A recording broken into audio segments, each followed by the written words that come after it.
So in 1942, U.S. President FDR proposed a maximum income adjusted to 2021. During the war, a maximum wage of $414,000. Okay. And this was part of an economic stabilization program. At the part of it, it was pitched according to FDR. This is within the realms of common everyday political discourse, as normal back then as today, a discussion on should the minimum wage in Oregon be pegged to inflation or not, right? Like as mundane. So this was just common parlance that this is what FDR said. I believe that in the time of this national danger, when all excess income should go to win the war, no American citizen ought to have a net income after they've paid their taxes of more than $25,000 a year. It's indefensible that those who enjoy large incomes, yada, yada, should be immune from taxation while we're at war, interest on such securities. So this is during the war. Now, do you remember what the top nominal tax rate was in the years that followed the war during the greatest economic prosperity we ever had? No, I don't. So this maximum wage was never implemented, first of all, but the Revenue Act of 1942 had an 88% top tax bracket of all income over $200,000, which is huge back then. So wait, time out. They were going to... Everyone that made, just so I'm making sure I'm following, everyone that made $200,000 a year was going to be taxed 88% of their earnings. Is that what you're saying? Every dollar beyond $200,000. This was real. This is the reality U.S. we had.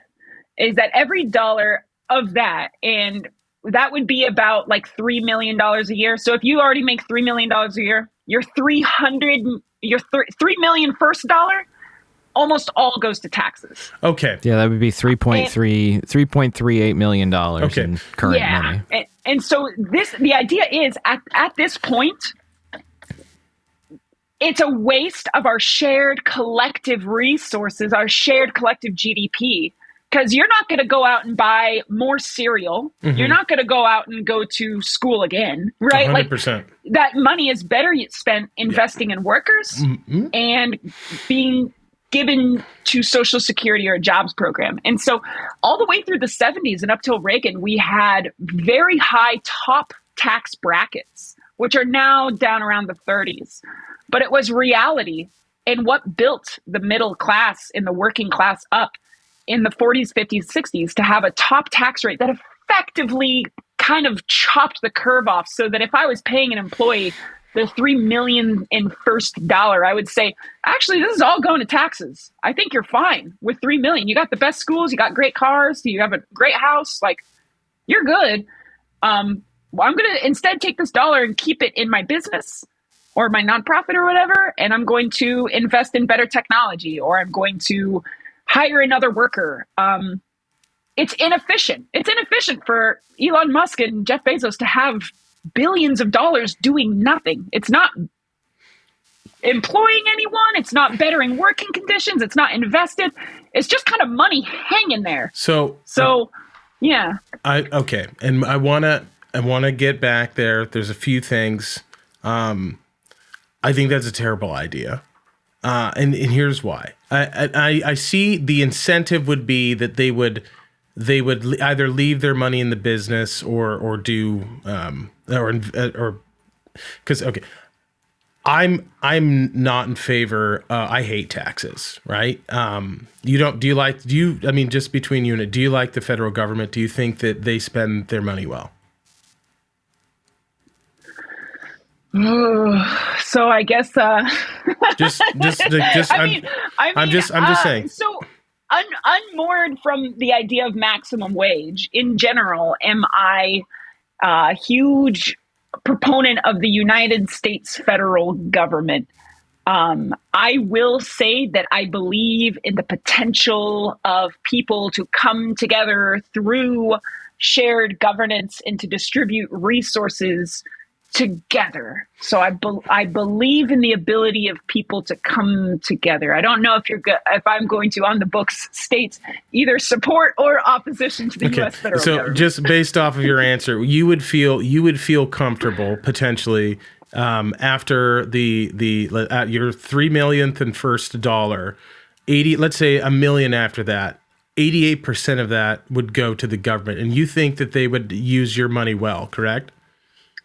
I would prefer that they don't try to pay me that extra $1 million. Well, that's fair, but instead hold on. I'm at a very pointed question. Yeah, would you want 88% of 1 million to go to the government? That's a yes or no? No, and Okay. that's why it's an effective deterrent. Okay, all right. So that's one way the maximum wage is introduced. It's strong deterrence, just like cigarette taxes, right? Do you want to pay $15 for 2 cigarettes? No. Exactly. So that's the idea of like one way that you can try to change social behavior through shared like taxation and stuff like but something like that. At the same point, I'm a big fan of individual liberty. So why would I ever want to pass a law if you choose to smoke and that's your truth? Like, if that's what you want to do, I don't want to pass a law to discourage. Like, you have the information. We all know it's bad for you, right? So I believe in, personal accountability and responsibility. Another thing about the maximum wage. So you said you used Elon Musk and Bezos as an example. These people don't. I'll also use the president of Oregon State University. There you go. I like that too. You said that. We'll use those. We'll use the first two just for argument's sake. Yeah. You said that they don't just have billions of dollars sitting in a bank account.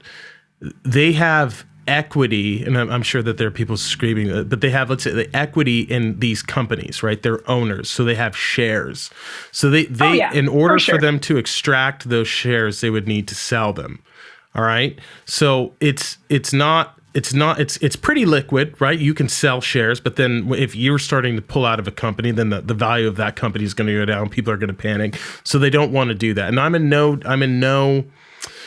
not defending billionaires, but I am saying that when people are super innovative, I don't think it's a good idea to put a cap on how much you can earn. Like it or not, we live in a winner take all society, and the reason, and it has its problems, right? Like we have problems with monopolies. There's a lot of things that we should probably look into changing, but to think that the government, which I despise, would tell me how much fucking money I could make is insane.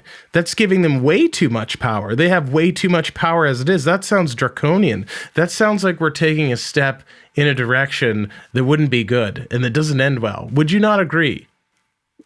I disagree, because for all of the wealth hoarded by these few crooks, there are people sleeping and freezing to death in the streets of Portland, Oregon. For all of the money Jeff Bezos has in equity, in shares, and investments, there are Amazon workers making scraps above minimum wage, breaking their bodies to ship those boxes. Their pay could be doubled. They could have retirement. They could have pensions. That money could be used for the betterment of humankind. In a winner-take-all system, which I do not like, there are going to be people losing their lives. And the choice before us is whether we come together and we build a structure and institutions and a way of life in which no one has cruel and inhumane living conditions, digging through dumpsters for food because they don't have enough, when we know that he has enough money to lift people up. That money can be distributed fairly. And I don't believe that foundations and nonprofits are going to do what they need to do because they're not publicly accountable. So government at its best looks like a house of roommates living together, talking, building trust, and sharing resources equitably. You wouldn't let one of your roommates starve to death in your living room while you sit over here and have DoorDash every night. No one would do that. So why do we do that at a societal scale where one person living in Washington State, a Bezos or a Microsoft executive, has more than enough to eat, more than enough to live, almost too much money. They couldn't even spend it all in their lifetime. Meanwhile, people are dying. Okay. So the question is really life or death on what we do with this shared good, this shared productivity, shared resources. And the private accumulation of capital is a cultural blip in humanity's hundreds of thousands of years radar. This is new, and it's not good. So I respect that, but I'm going to push back again just a little bit, just a scotch. You purchase things from Amazon, correct? Yes.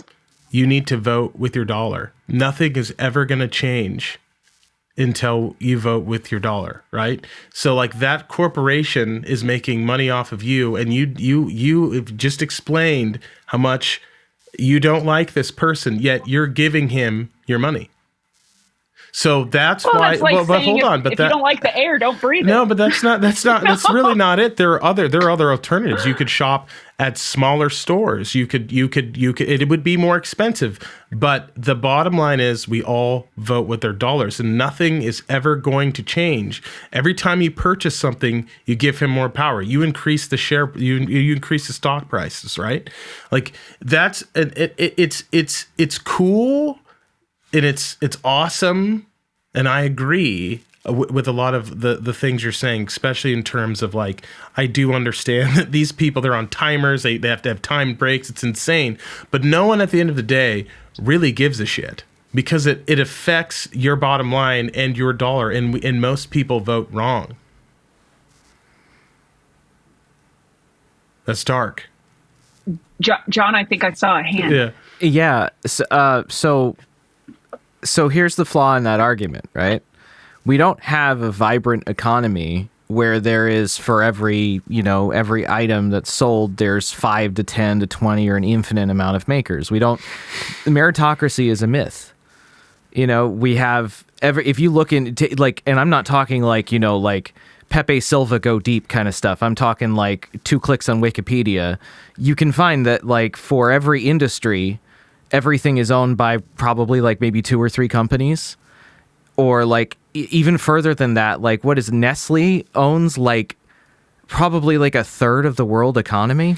And I'm like not even exaggerating on that. They have a bunch of, they buy up a lot of brands. And so when you have these situations, right? So like, let's take the town that I live in, Corvallis, Oregon, which is kind of an exception. Let's be real.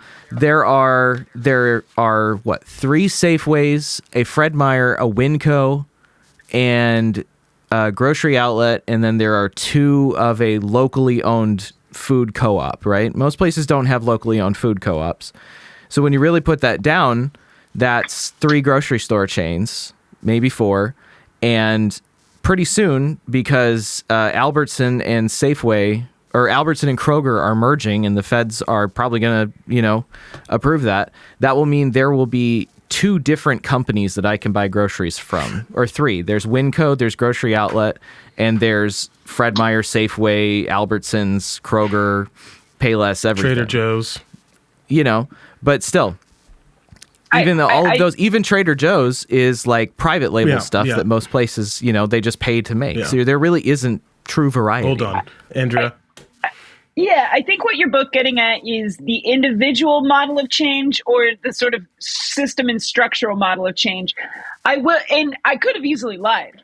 Tons of people lie and say they don't do online shopping. So, thank God for me. Well, no, I would have called you out because you raised your hand from previous. The specific thing, it's like, where the fuck do I find on Division Street in Portland, Oregon, a laptop stand? And I'm working 40 to 50 hours a week. I'm busy. Where do I find like a laptop prop-up stand? Now, it could be nationalized, a service like Amazon, and it could still pay people well, but it's the sort of argument that like, oh, you don't like lithium mining? I see you use a cell phone. Take that, children slave advocate. It's an individual market solution to what is a collective societal problem. So voting with dollars is good, but what we need is structural change, because I cannot individually consume my way out of a broken system. No, and I 100% agree. And I did mention that in the beginning, because this is a huge problem facing America, right? The fact that we're having like, John, you used a really good example, especially with the grocery stores. There used to be a ton. I was gonna say, you want a better one? Well, AT&T bought out all the cell phone towers around here, so now my Verizon phone doesn't work. This is what I was getting. Yeah, so I'm getting, you have major problems with grocery stores, with telecommunications. I mean the whole Comcast thing, like that, they're getting too big. Yeah, Amazon's getting too big. Facebook, like, these things need to be broken up. I mean, we need a bunch of monopoly busting that goes on just to increase competition, because when you have either an oligarchy of businesses, and I probably, forgive me, I probably used the wrong terminology there, or, a monopoly, that the American consumer loses. So these are huge issues. But in anything that leans towards control or more power placed in the hands of people that are incredibly crooked, like you I would assume you'd be someone that is more democratic leaning, correct? And this is supposedly the most pro-union president we've ever had, and he just said fuck the unions, right? Like, you can't trust these people, they don't relate to any of us at all, they're all crooked, it's terrible, I hate the government. I'm on a rant now, but I'm gonna stop. But I'm just saying, it's all about individual liberty, freedom, and smaller government, and just more autonomy, right? And more options, right? The more competition, the better off we're going to be. But I want to also say this. And I mean this. You are a fucking beautiful person. You're awesome. You have a big heart. And it's fun to disagree with you and also have a respectful disagreement.